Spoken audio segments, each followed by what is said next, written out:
merasa untuk bangun kebiasaan baik itu sulit banget. Punya tabiat buruk itu tuh nggak bisa dihilangkan serta merta dalam hitungan. Nggak bisa. Kan satu perilaku baru yang baik itu dibutuhkan waktu 21 hari. Kalau 21 hari konsisten dijalanin ya, maka kan menjadi pembiasaan. Sadar atau enggak, kebiasaan-kebiasaan kita akan membangun atau merusak diri kita. Kebiasaan sederhana yang membuat Anda unggul dari 99% orang. Menurut data dari University College London, dibutuhkan rata-rata 66 hari untuk membentuk satu kebiasaan baru. Tapi yang menarik bukan cuma angkanya, melainkan efek domino yang dihasilkan. Satu kebiasaan kecil, kalau dilakukan secara konsisten, bisa mengubah ritme hidup seseorang secara drastis. Bahkan, seringkali, perubahan besar dalam hidup tidak datang dari langkah-langkah besar, tapi dari kebiasaan-kebiasaan kecil yang dilakukan tanpa sorotan. Diam-diam tapi berdampak panjang. Dan faktanya, mayoritas orang tidak sabar membangun kebiasaan baik karena tidak instan terasa hasilnya. Mereka terburu-buru ingin sukses. Padahal yang membedakan orang biasa dan luar biasa seringkali hanyalah siapa yang bersedia melakukan hal sederhana secara konsisten tanpa menyerah. Menurut laporan dari Duke University, sekitar 45% dari seluruh aktivitas harian kita adalah hasil dari kebiasaan, bukan keputusan sadar. Artinya, hampir separuh dari apa yang kita lakukan setiap hari tidak kita pikirkan lagi. Kita seperti berjalan dengan autopilot. Bayangkan kalau autopilot kita diarahkan untuk hal-hal produktif dan membangun. Hasilnya bisa luar biasa. Aku ingat masa-masa awal kuliah. Dulu aku tinggal di kos sederhana di pinggiran kota.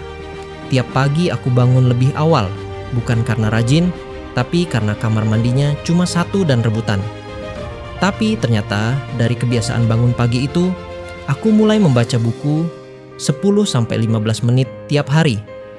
Iseng, awalnya cuma buat mengisi waktu, tapi tanpa sadar itu jadi ritual.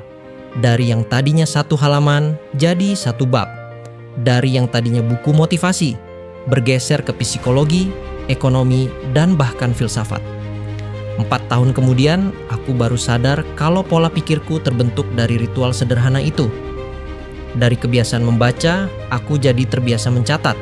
Dari mencatat, aku jadi terbiasa berpikir lebih kritis. Ketika semua orang berlomba-lomba ikut arus tren dan opini publik, aku justru mulai nyaman untuk berjalan di arusku sendiri. Bukan karena aku lebih pintar, tapi karena aku terbiasa menyendiri sejenak setiap hari hanya untuk berpikir. Kebiasaan kecil adalah bentuk investasi yang tidak terlihat, tapi hasilnya bisa sangat terasa. James Clear dalam bukunya Atomic Habits menjelaskan tentang konsep perbaikan 1% setiap hari.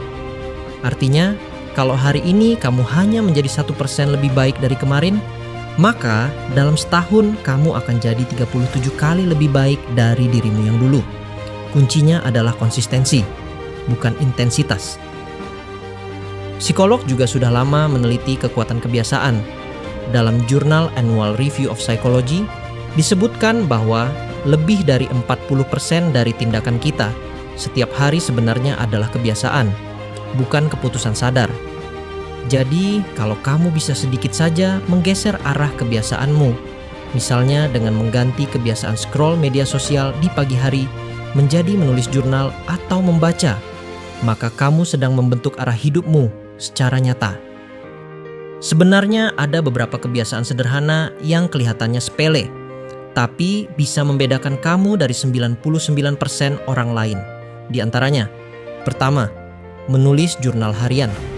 Kebiasaan ini membantu seseorang memahami dirinya sendiri. Banyak pemimpin besar di dunia adalah penulis jurnal.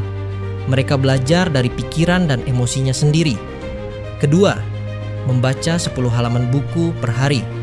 Terlihat kecil, tapi dalam setahun kamu bisa menamatkan lebih dari 15 buku.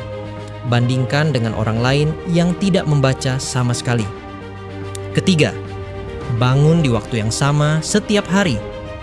Ini membentuk ritme biologis yang sehat. Orang-orang sukses biasanya punya ritual pagi yang konsisten.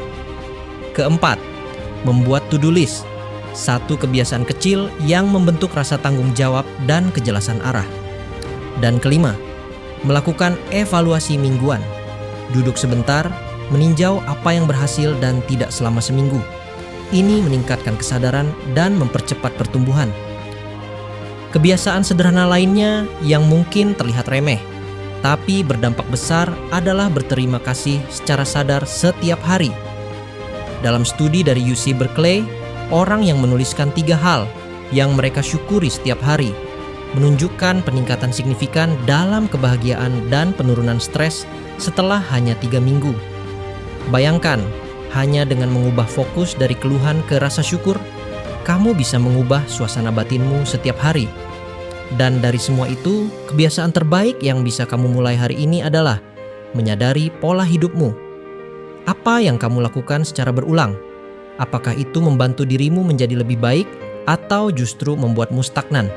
Karena ujung-ujungnya, bukan apa yang kamu lakukan sesekali yang menentukan hasil hidupmu, tapi apa yang kamu lakukan setiap hari, secara konsisten, tanpa lelah. Kalau kamu merasa tidak punya waktu membentuk kebiasaan baik, coba hitung ulang. Berapa jam dalam sehari yang habis untuk hal-hal yang sebenarnya tidak penting? Waktu kita selalu cukup kalau digunakan dengan sadar. Masalahnya bukan pada kemalasan, tapi pada kebingungan memilih fokus. Terlalu banyak gangguan, terlalu banyak kebiasaan lama yang sudah tertanam dalam sistem tubuh dan pikiran kita. Tapi kabar baiknya, otak kita plastis, neuroplasticity. Artinya otak bisa membentuk jalur kebiasaan baru kapan saja asal kita konsisten. Hari ini kamu mulai dari mana saja. Tidak perlu langsung 5 kebiasaan, 1 saja cukup. Tapi pastikan kamu melakukannya terus. Karena dalam jangka panjang, kebiasaan kecil itulah yang akan membuat kamu unggul dibanding 99% orang lainnya.